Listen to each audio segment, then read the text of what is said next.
Coming into the 2016 football season, it was Clemson's offense that was predicted to have high expectations. However, it was Clemson's defense that got the job done in Jordan-Hare Stadium when they held the Auburn Tigers to just 2 yards per carry and 87 total rushing yards in Clemson's 19-13 victory over the Auburn Tigers.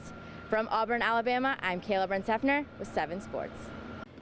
The South Carolina Gamecocks are hosting Super Regionals this weekend, taking on the Oklahoma State Cowboys. The winner will advance to the College Baseball World Series, and although that is exciting, pitcher Braden Webb got a phone call that will change the rest of his life today. Something else the Panthers have to prepare for is the heat that comes with training camp in July. However, another hot topic is how those players are coping with the loss to the Broncos in Super Bowl 50. Some players are over it, some are not. Carter McMurray, the 5-year-old son of Jamie McMurray, showing the Cup boys how to drive in wet conditions and doing a mighty fine job, I might add. Meanwhile, 4-year-old Keelan Harvick, son of Kevin, is having so much fun in the water that he decides to take off his shoes, then throw them in the puddle. But he's not done, and with the encouragement of Tony Stewart, Keelan decides to lay down in the puddle. Then Brad Keselowski tries to get Keelan to jump in some more puddles. We'll call those the race highlights from the Pocono as rain washes out Sunday's Pennsylvania 400. Therefore, the Cup boys will try again on Monday. Last night, the Braves put on the finishing touches on a deal to acquire slugger Matt Kemp in exchange for Hector Oliveira, and in exchange of less than desirable contracts. Kemp was not with the team on Sunday, but he is expected to be in the lineup, likely batting fourth when Atlanta opens a 3-game series with Pittsburgh on Tuesday.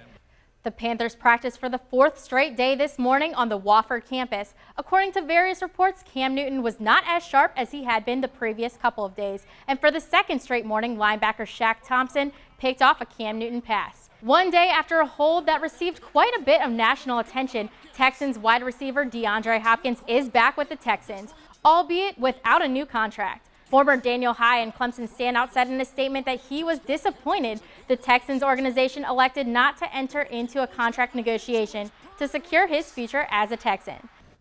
For the first time since opening fall camp on Tuesday, Clemson has a day off. The Tigers will get back to action on Monday morning with the first of 2 practices, starting at 9:30 and the second just after 7 o'clock tomorrow night. History was made today on the PGA Tour. About 1.5 million rounds of golf have been played in the history of the PGA Tour. 6 times a golfer has shot around a 59. The most recent was Jim Furyk 3 years ago. But today, in the final round of the Travelers Championship, Furyk did one better with the first ever round of 58. Former Clemson standout and current Houston Texans wide receiver DeAndre Hopkins finished the 2015-2016 season 3rd in the NFL for receiving yards and 7th in the league in receiving touchdowns. His 111 catches for 1,521 yards and 11 touchdowns led him to be named a Pro Bowl starter after being an alternate the season before. I prepared myself well for that since my rookie year. I've made the right steps to progress each year. My second year I was a Pro Bowl alternate, so I knew coming in my 3rd year, I had some motivation not to be an alternate but to make the Pro Bowl.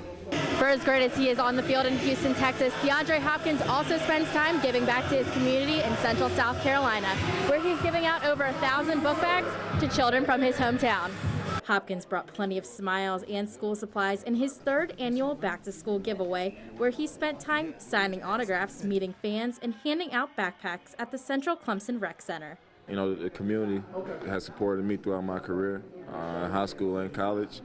To be able to come back out here and to shake their hands and just to see their faces and hang out with their kids, it means a lot to me. It gets tough on some people to provide those things every year for their kids. So it was my mom's idea, and we ran with it. And I think the turnout has been great every year.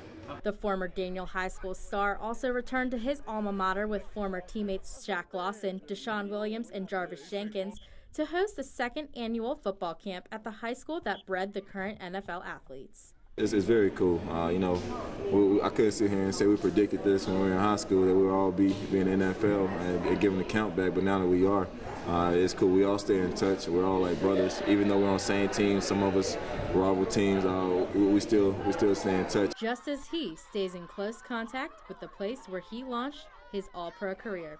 In Spartanburg, Kaila Burns-Heffner, 7 Sports. The South Carolina Gamecocks are hosting Super Regionals this weekend, taking on the Oklahoma State Cowboys. The winner will advance to the College Baseball World Series, and although that is exciting, pitcher Braden Webb got a phone call that will change the rest of his life today. Webb took a quick break from practice to answer the call from the Milwaukee Brewers as the 82nd overall pick of the 2016 MLB Draft. He was later named the starting pitcher for the first game against Oklahoma State. It's those kids' dreams to have a chance to play in Major League Baseball or have a chance to reach the majors, and getting drafted is a huge day for those guys. And I certainly wanted to make sure that they got a sense of enjoyment out of it. Oklahoma State pitcher Tom Hatch was also drafted by the Chicago Cubs as the 104th overall pick. But head coach Josh Holliday was vocal in his dislike of his players getting drafted before playing in the Super Regionals. Now, is it a good system? No, it's horrible. No other major sports, NCAA sport, plays their championship with the draft occurring simultaneously. The last time South Carolina advanced to the College World Series was the last time they hosted a Super Regional here in Founders Park back in 2012, and they hope to repeat that performance again this year. In Columbia, Kaila Burns-Heffner, 7 Sports.